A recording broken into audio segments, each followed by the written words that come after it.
Well, it's good morning, my YouTube friends. It's Margaret again from Emmy's Orchids, and I thought I'd bring you into the grow room today. It's absolutely sweltering in here. I'll tell you the temperature and I'll show you around when I finish this video.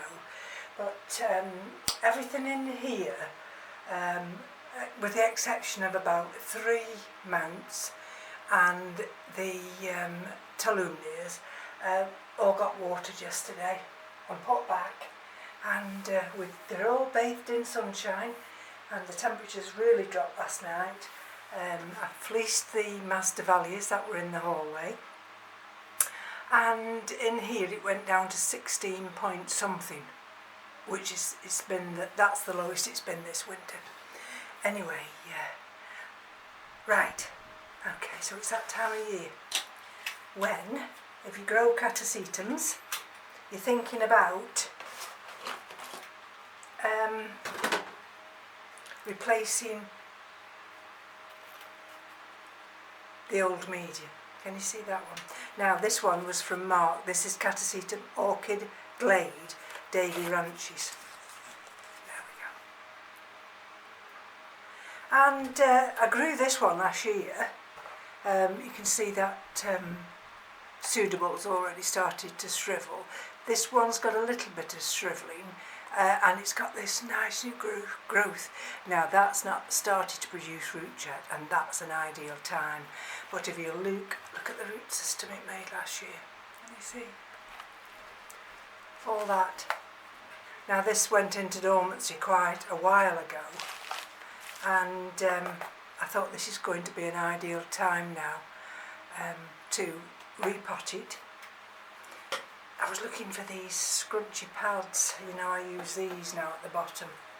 I've only got those 2 left, so I'll have to see whether I can manage. Now this is the other one that I've got. What you see, this is the one that flowered, and that's Pileatum, Catasetum Pileatum Yellow Giant. And this hasn't gone into full dormancy yet. I've stopped watering it. Well, you can see I've stopped watering it, and you can already see some of the pseudoballs shrivelling a little bit. And I'm looking, I do check to see whether we've got any new growths at all appearing, because as soon as I see any new growths appearing, I shall do the same with this. Anyway, let me just talk you through what I'm thinking. Gosh, it is warm in here. Okay. Right. Excuse me, just stretching forward. I've got this pot, and I put a hole in it quite a while ago. So it's got a dome here, and I put this hole in. So what I was thinking, let me see inside there. I cut this scrunchy pad in half at the bottom, because you have to remember that that area, that dome area there, is going to always have a reservoir of water. And then I had a thought that I might, instead of putting bark next, I thought I'd put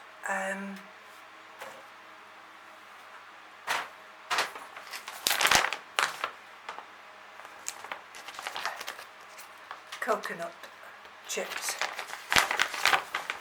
Let me see. Some of these are hard, and then, because what I want to do is have it moist, but they don't like to be absolutely drenched wet through.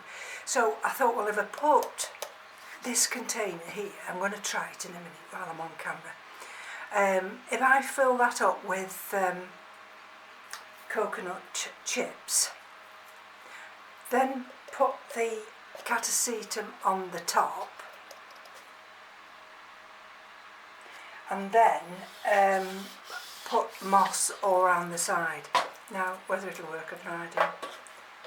So, if it doesn't, well, nothing ventured, nothing gained, as I say. The point is, I do want to enable it to stay moist, but then I don't want it to like I've said before. Right, so let's just see if we can get organised. Okay, so my friend Lisa sent this from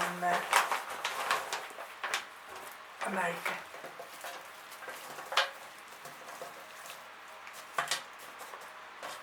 See, this will absorb that water. Let's see. And what I'm thinking, now whether I should be thinking, I don't know. What I'm thinking is, once that's turned upside down like that, you see, and that catasetum sits on the top, it can send its roots down there.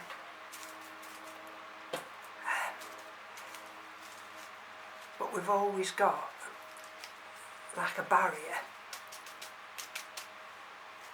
between this area and the actual roots, so they don't sit permanently in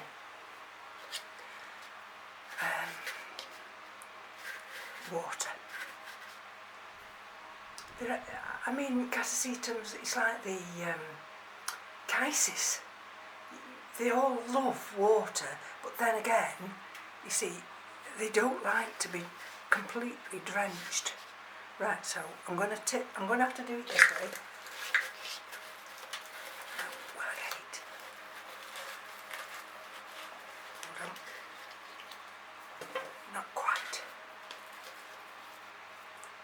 Nearly did it. Okay.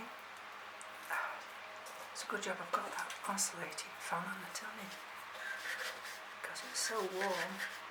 In fact, I've cleared the windows this morning and the sun's absolutely belting in. Right, so we're starting again now. Hold on. If I don't do it right this time, I'll have to just pause you a second. Okay. I don't want any of this to fall out. Stay down. Perhaps.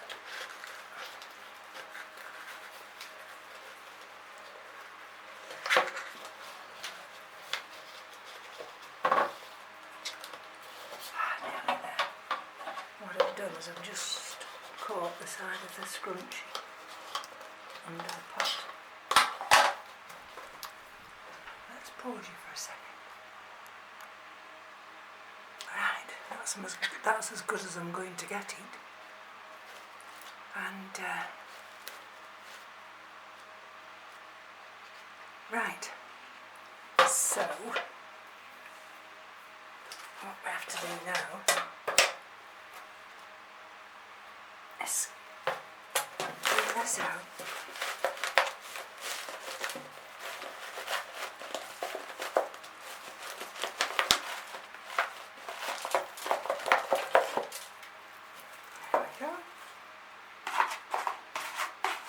We've got to put little cut up pieces, so I suppose I could have, excuse me, keep coming forward, I suppose I could have done the same. So let me see, so what I might do is I might save those little cut up pieces, clean them off, and then I can reuse them again.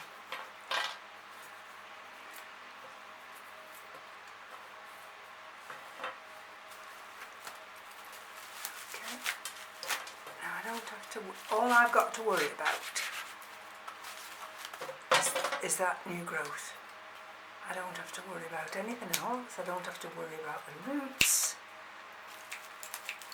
I just have to worry about that new growth. Because without that new growth,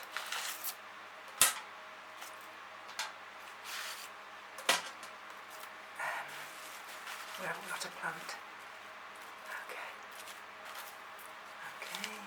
Now some, just completely cut it off, all these roots, which I'm going to do this time, because I don't want to fill that small area with all these roots. Right, so that's all that. It's a scrunchie. Should be nothing alive at this time of the year.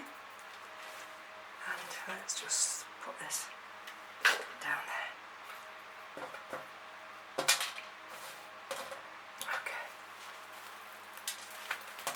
So it's just a case of either break it away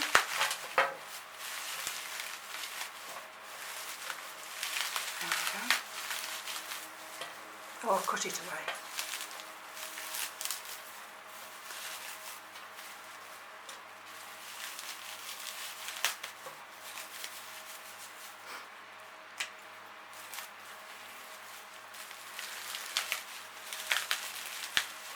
I mean, the weatherman was explaining to us this morning that about this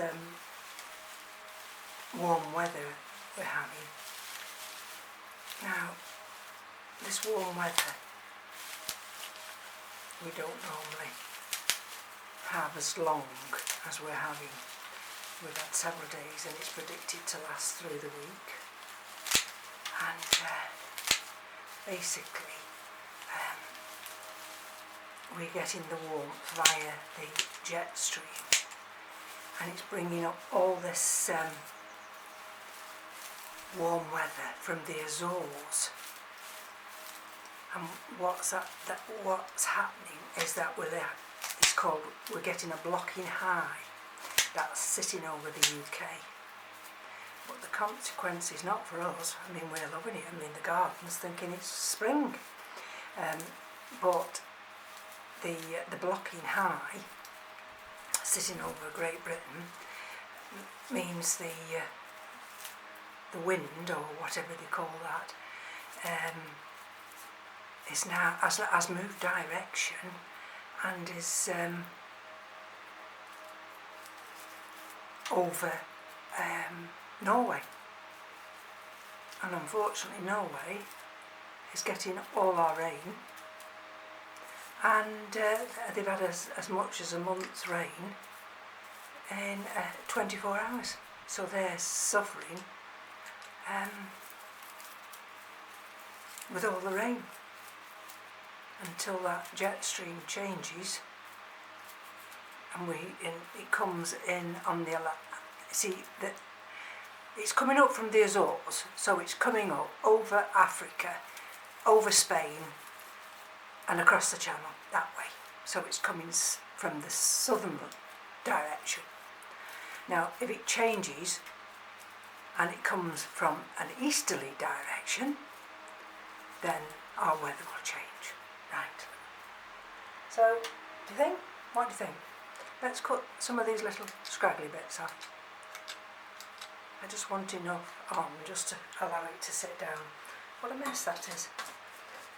Hold on. Now, what we're going to do with this. So I don't want it to blow all over the floor. I'll just put it there. Okay. Right. So I'm going to have to use this now. Keep that to one side. The reason I'm using this is just to catch the moss that I'm going to put in. Alright, so you see how quite low down that is, that bulb, and it's almost desiccated, and it will, as in nature, just wither and die. But this is the one. This is going to be the lifeblood of this plant. So what I'm going to do is try. I hope you're getting a good view of what I'm doing. And to try and untangle some of these roots. I could cut them all actually, it doesn't really matter. And I'm going to, you see this old bulb here, I'm going to try and sit that.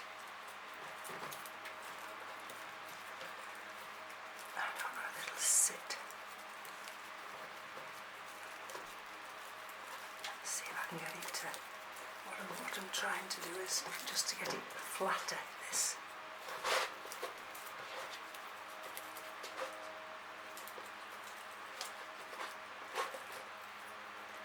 Okay. I've got a little, what's the name here, I don't know whether I can just catch it onto the side of that pot. Just to allow me to, that's it. Okay, right. So let's go.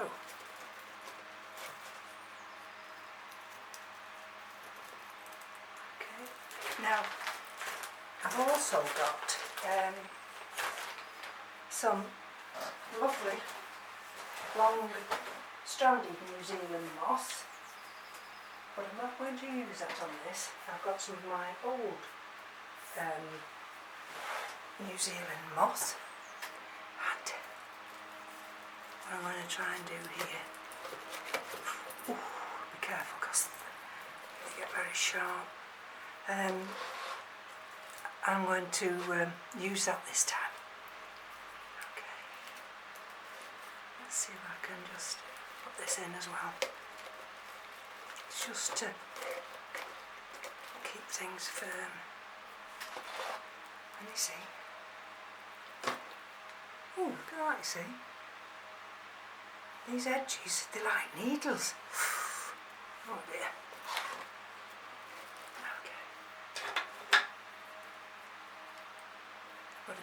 I've got a dead root down there. Not that it makes any difference, but stop fiddling.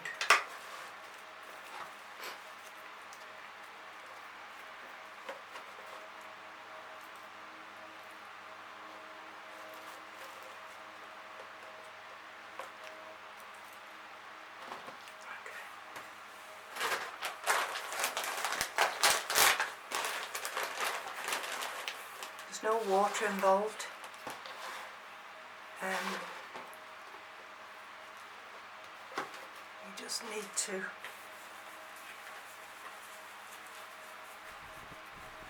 bring the moss and bring it down like that. Fill up that space.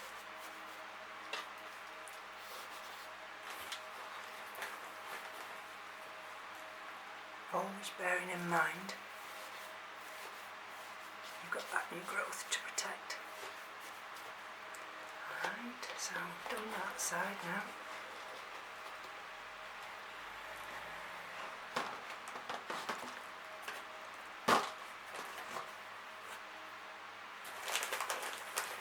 I'm going to release that, I think. I don't think I need that there now. And what you can do afterwards.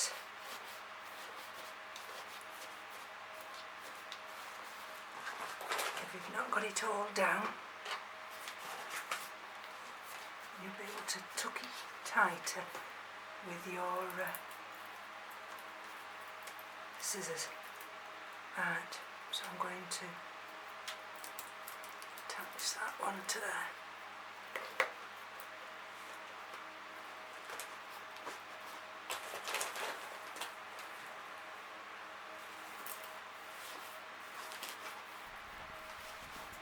This hasn't flowered for me yet, and I'm hoping that, just hold on. Now I'm having trouble just keeping this bulb upright, so what I've decided to do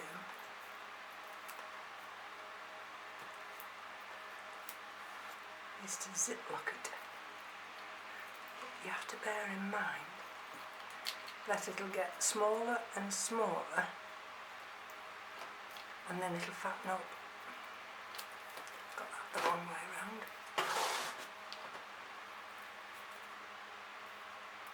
So I'm going to do it this way, because it doesn't match about the small one and that clip keeps coming off. So let's just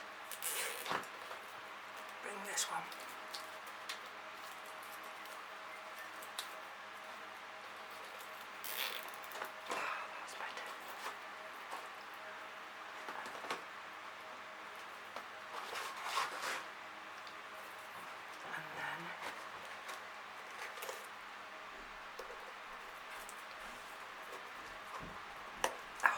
do now.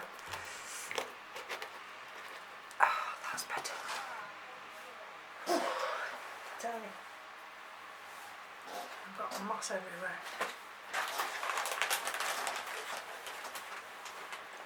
Never mind.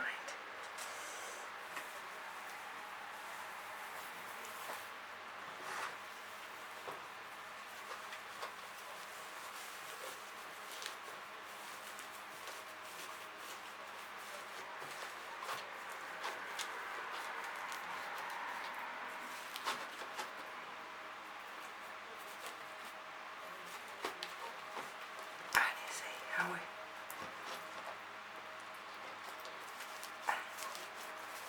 Sorry about that. I think I might be nearly there now.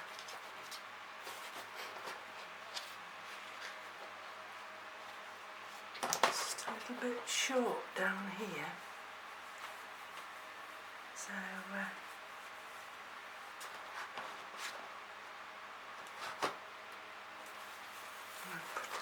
try and push a little bit more down into this area. It's more fiddly than anything, and it doesn't matter about the roots. It's just that you've got to. There we are. This one will stay up after, because what I'll do is hold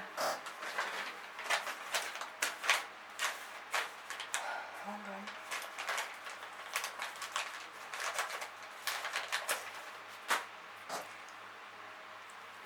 I'll zip tie these two together.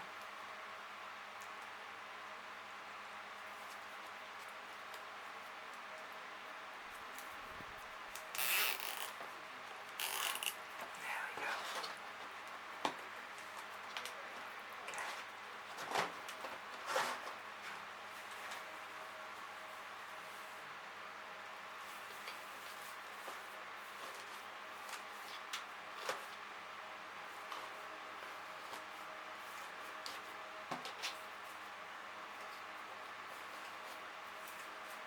What I'm trying to do is to put enough moss in here so that when that growth starts to send roots down, it won't have too far in which to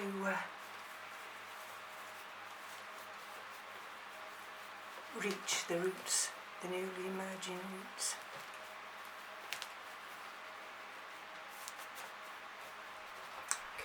Let's cut this up.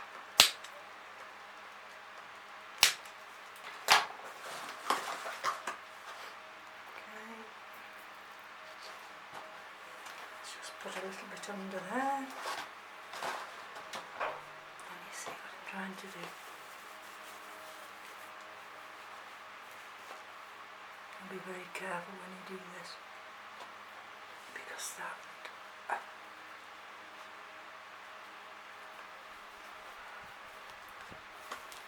new growth there. There we go. I think I'll just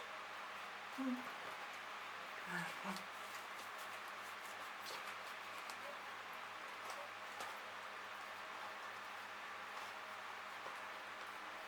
There we go. I just want a little bit just under here.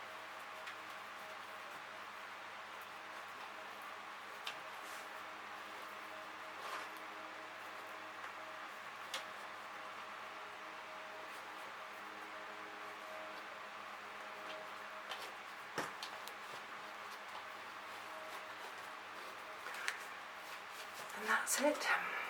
That's that one done. What I might do is, and I don't think I've got one up here. You know, the ones that just hold this back just a little bit. Right. Can you see? There's all the moss there. We've got a coconut husk in the middle, and we've got room there for that new growth to set its roots down.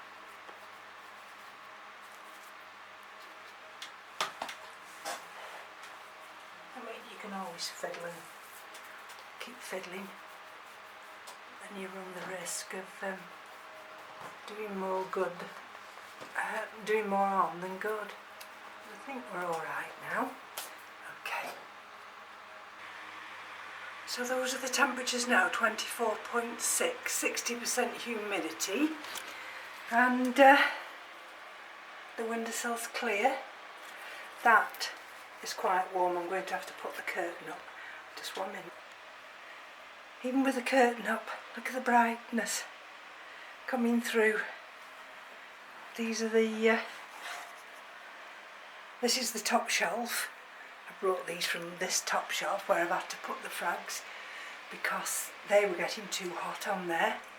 So they've been elevated up where we've got that other fan up there.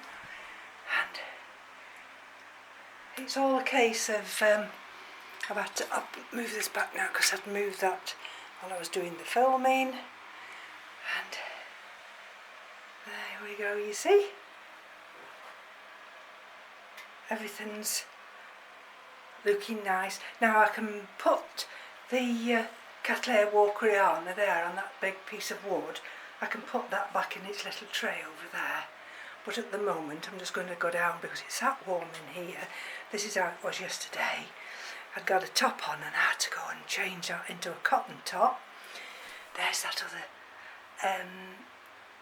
Catasetum. That's the naughty corner. It'll wait down there. And there we go. I noticed on one of these big cattleyas, I can't think which one it is, but that's sent out a new growth. And I've just placed this one now, just here.